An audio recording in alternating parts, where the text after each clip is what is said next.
Okay, good. Let's see if this will work this time. Okay, so where do you start with forging? That's what this video is going to be about. This is where you end. This is where you think you're going to stay away from. You think you're going to start here from a bar of steel, but in the end, you always end up here. No matter how you work it, when you haven't held a hammer and swung it a couple thousand or a couple hundred times before, you always end up there. First time for everyone. Unless you're one of those people that are stupidly skilled, without even thinking about it. I'm not, so I ended up here. But I started early, so at least I had some sort of experience when I got into it the next time, so, shit happens. Now, this forged from a lawnmower blade. And not forged from as in folded and shit, no. Just simply cut out a strip. This is the center hole, and basically just flattened out one side and gave it an edge. It's sharp, very sharp as a matter of fact. I actually really like it. I use it a lot nowadays. Does lawnmower blades make the greatest knives? No, they don't make the best knives.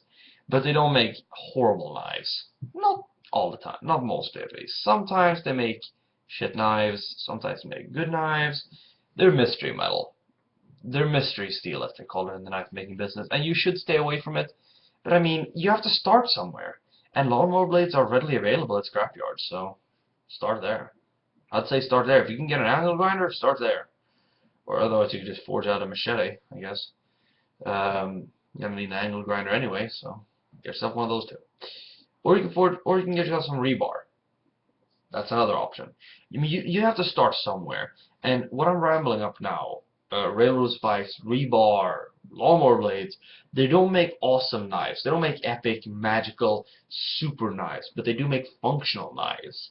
They will fill a function, and that's all they will do. They will not last you forever. They will not last the test of time. They will most certainly not hold an edge very long. However, they will work. They will fill their function.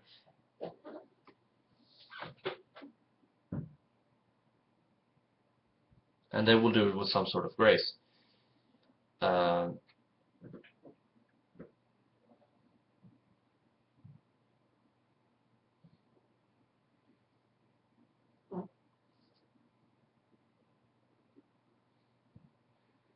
I don't know if you can hear that, but you definitely can't. Anyway, that's creepy. That's my neighbors being weird. Anyway, so lawnmower blades, railroad spikes, and rebar, they don't make the best knives on the planet because there's too much variation in it. Rebar is the best of the three simply because there is the least amount of variation in it. You get the same crap every time, mostly. Sometimes you end up with this really horrible stuff, or there's actually really good stuff. But that's both of those are a rare occurrence. Um, the only thing I can recommend is find the newest pieces you can get because they tend to be somewhat even in quality. Somewhat. So it goes up and down like a freaking bumpy road, but you know how it goes. Can't get everything. At least not for a low price. Now, when you get into forging, don't go directly to the fancy steels, the super steels, because nobody knows how the fuck to work with them yet. Not joking. Only the person that came up with the alloy knows how to work with them. That's not an overstatement. That's an understatement, because they barely know how it works. Here's an attempt at using hard ox. Would make a great throwing knife. Well, yeah, decent. Decent throwing knife. Not a perfect one, but it'd make a functional throwing knife. Okay, so where do you want to start? Well, rebar, primarily. You can get it everywhere. Scrapyards will have bins of it in nice cut pieces because they don't want to deal with these giant bundles. Nobody wants to deal with it. You can't shove it in the containers, so they cut it up with tong things for diggers and excavators, and they just become tiny little nuggets that are perfect for forging. Tiny little billets. Okay, so that's a good place to start. Railroad spikes, are they any good? Well, when you start out, they can make some interesting pieces. This is not, by any means, an amazing knife, but it does have a nice, interesting appearance. This is right out of the oil. Look at the spine. When you look at this and you just pull your fingers over it, it's like, it feels kind of like it's alive. It's got a unique feel to it. And that's something that you'll get with impure steel. It'll have, once you quench it, if you quench it in oil or water, most likely oil gives the best result if you just want creepy patterns from unpure steel. What you get then is you get a living pattern almost, like it was created by a living organism, a living material. Something like that you're gonna get, and it's amazing sometimes. Sometimes it's absolutely beautiful, others it's like, yeah, the fuck did I just find? Yeah. So this had basically just a smooth layer of black on it, black char. This looked like freaking tree roots.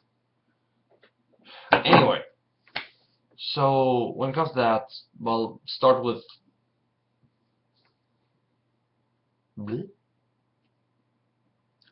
fish. No, start with rebar, railroad spikes, lawnmower blades.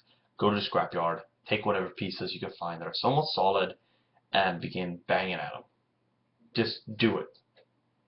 You're gonna end up with a bunch of these. Believe me, I had a bunch of shit that I had to either hide or throw away. Out the window. Nobody saw that. Didn't happen. The only reason I keep the thing around is basically to see how far I've gone. This I forged a couple days ago. I like it. Mainly because of its appearance. Edge-wise, it's sharp. It'll cut wood, but it won't pass the paper test. Not in any way. Now, will they make amazing knives? No. They will not. Rebar will probably make the best of all out of the three options. Lawnmower blades will make decent knives, and railroad spikes are incredibly varying in their quality, meaning that sometimes they'll make good knives, sometimes they'll make horrible knives, and other times it'll be a train wreck waiting to happen, literally. It's like... Now, any other things you should be aware of when starting? Well, yeah, don't set your hopes too high right off the bat. Just begin banging at metal, see what happens. See what you're tearing out. Just begin. Start by... Get your piece of metal, and begin by flattening it out. And then see where it takes you, where the metal takes you. Not where the forging takes you, not where the hammer takes you, but where the metal takes you. Follow the metal. That's the only advice I can give. Follow the metal. If the metal wants to go one direction, let it. Do what the metal wants to do, and you will learn from that and learn to manipulate it. Here is a classic example of counteracting metal. This was also forged with no heat. Classic example of counteracting the metal and just working against it as much as you possibly can. You end up with something that's kind of crooked, very full spots, and most likely flat on one side, because you're going to have to spend all the time on one side trying to correct. Now, this thing, here I basically just furiously banged out a knife as quickly as I could, and see there, it's all crooked. It's very much thicker in the center than it is on the ends, and it's also curved. Ugh. That was a rush job. Very much a rough job. Rush job. Does it have any ping to it? It actually does. It's been hardened, but it's not very hard. There's that little ping left dings in it. Okay. So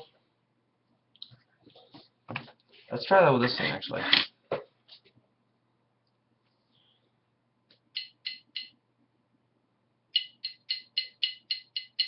Much duller sound, but it's much, much harder because the file doesn't leave marks on the surface. Okay, so roughly, let's go over this again. Or rather, anything else you want to think about? Yeah, saw blades are a fully valid source for just using the stock removal method. Showing case here. Case in point. This thing is a chef's knife. I know it's unnecessarily large and it looks like an anime weapon, and to be fair, I basically just made this thing for the lols when I first made it, but I actually used it a little bit for cooking and it works. It is surprisingly good for cutting meat, actually. Because of the stupidly flexible tip, you can use that for filleting, or you can use this for heavy chopping. Because I reinforced that with a bit of epoxy and a bit of wood and a bolt through the tip there to keep it in place. Is this going to last you a lifetime? No. Not anyway. But it looks kind of cool. And it's a conversation piece. That's something you got to be making a lot of, by the way. When you first start off making knives, you're going to be making a lot of these conversation pieces. What defines a conversation piece in the knife world? Something that you don't want to look at, but you simply can't throw it away for sentimental reasons. That's a conversation piece. And now I want to show that the stock removal method from saw blades can yield pieces that are actually half decent.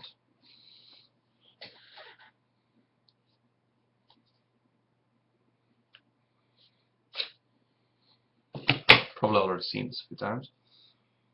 My hunting knife. It's got a divot there, I know. But it's sharp. Good enough for me, at least. Sharp enough to skin an animal. It's got a belly opener. Nice sharp point. Nice comfortable handle. Sort of a Japanese hexagonal style there. A bit uneven, but you know, can't have everything. Case. There's sheath. Incredibly slender. Only about 4 times thicker than the blade. Yeah, 3 to 4 times thicker than the blade. Magnet holding the sheath on. Okay. It'll keep the sheath from falling off the knife, which is the main point of it. It'll also allow you to, if you say have a, what should we take, sort of holder on your belt, metal piece or something, you can just clip it on and then you're going to pull it off and hand it to your buddy if he needs it. Kind of a smart thing. Oak handle. What is it? Waxed. Nice and dandy. Tried a number of different techniques with finishing this thing. That's something you can achieve with the stock removal method. That's not a godlike knife. It's not amazingly sharp, and it's, well, it is quite sharp, I should say. It's sharp enough for my purposes. Sharp enough for the girls I go out with. Anyway, sharp enough. It's not heat treated because it's a saw blade, and if you heat treat those, you most likely lose what you already had. It looks pretty good. It's something I wouldn't mind carrying. It's a bit big on occasion, but it's not quite as heavy as this. This is nice. I really like this, but it has no way of holding it at all. This thing is really nice in my opinion. Banged out of a lawnmower blade. Might have already told you. How? A strip was cut out and then the edge was banged on there, and I call that like hand forged. It's technically cheating, I know, but you know, this is hand forged. Starts with something and ends at something completely different. starts as a piece of rotted out, freaking just crap iron, and turns out as a half decent looking knife. Still crap, but half decent looking at least. You know, always something. Anything else we need to go over? Well, yeah, no, I can't say we do. Yeah, well, have a good one. Where it is.